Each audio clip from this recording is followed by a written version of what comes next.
Welcome to the ClearAdmit MBA Admissions Academy. I'm Graham Richmond, and I'm joined by Alex Brown. And this episode is all about data forms, also known as application forms. So, Alex, I feel like this is the piece of the admissions process that most people are sort of unaware of as they enter. Everyone knows you have to write essays, get recommendations, or take a test. But this part, I think it sort of falls through the cracks. It's not something that if you ask somebody to make a list of what do I have to do to get into business school that they would think about. But yet when you're in admissions, it's the piece that sort of spits out of the printer first, or it comes up on screen nowadays first when you're looking at a candidacy. So what are your general thoughts about what is this data form in the first place? I guess we could start there. Yeah, I mean, basically, schools ask you a variety of questions, whether it's about your sort of background, your family circumstance, and so forth, even some short essay questions that sort of come into the data forms over the last several years. And is one of the reasons why the actual essay questions themselves have now reduced in number at a variety of different schools. But yeah, they're asking basically a lot of background information that is important for the business schools to understand. And it'll also be about the work history and sort of, start dates, end dates. So it's quite detail and data focused as well. And I would say, just to sort of cap this off a little bit, whether folks don't know about it is one thing, but I think paying attention to it and paying attention to it early in the application process is vital. Agreed. Yeah. And I would also mention, the data forms have a lot of, sort of just basic information too. So your name and address, and there's some basic stuff that they need to gather from every candidate. Then they wanted a certain format. One of the things that I always find fascinating is you get candidates who say, well, I've made a resume.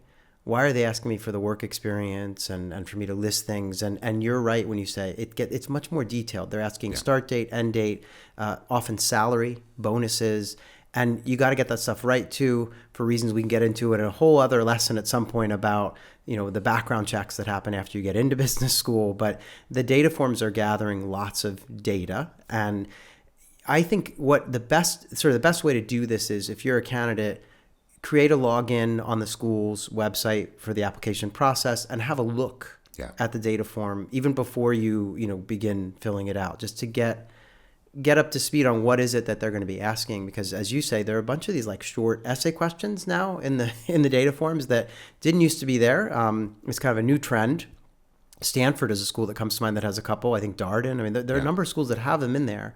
And I think the danger is if you don't look at it and you go and write your essays and you get your recommendations worked out, and then suddenly you're going to fill out the data form, you see there's a question that it's all about the strategy about what you want to share where. And so knowing everything that's asked is really important. Yeah. The other thing that I want to underline is schools ask for things in a specific way, and it can be dangerous to do it differently. And what I mean by that is, if a school says they want to know these 3 data points about each of your activities, who's the head of the organization, what are your dates, how many hours per week, whatever it is, don't put it in a different order just because you've already done it for another school or because it's that way on your resume. Like, they want the data in a certain format, and following instructions matters. Yeah, absolutely. Don't be lazy.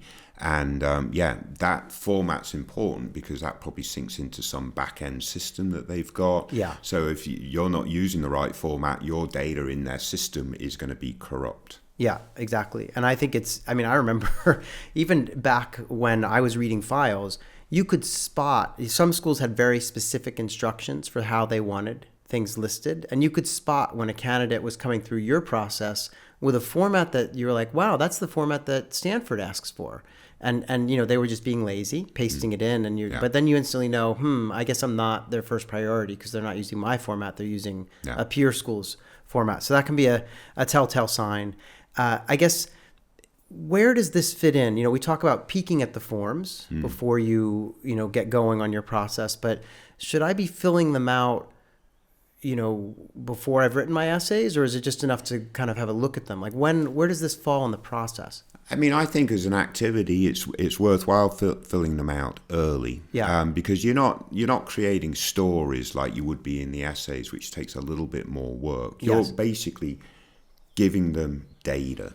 And yeah, you might have to be descriptive to some level, but there's much less of that going on the data form. So I would argue that exercise will actually help set you up better for your essay writing and other aspects of the application. But it's not critical that you do it first. So you could do them in concert. What is critical is you look at the data forms first, to your point earlier. That is critical. What you want to avoid is rushing and completing data forms and looking at them for the first time the day before the applications are due. I mean, it's unrealistic that you'd be looking at them for the first time because you've got to set up an account and so on and so forth. But don't leave it to the last minute, because data forms are not trivial. Yeah. It's not something you can complete in 30 minutes. Well, I think there are a few layers there. One is it takes time. The other is that, as we know, on the final day or even the 48 hours leading up to an admissions deadline, the servers of the school are often busy. Yeah. And we've had many an instance where someone's like, gosh, I'm trying to load up and fill out these data forms, but it's slow, or the site kicks me out and I just lost everything I typed in. And so it's the kind of thing, getting it done earlier is smart to me. It beyond the fact that why would you leave it till the end? You need to know what they're asking you and how you want to portray it. So it's one of those things that, again, I think people overlook. I would view it as, you take your personal inventory, you work on your resume, get into the data forms. It's kind of a natural flow there, in between prepping for the GMAT and whatever else you're doing, whatever else you're doing. But I think, obviously this lesson about data forms works in concert with our lesson about the resume and our lesson about personal inventory. So you got to watch all three, right, to really get it down. But, obviously the next lesson in the Admissions Academy is going to be about essays. We actually have several. So this is going to be the basics, essays 1, we're calling it. So tune into that as you move into the essay section.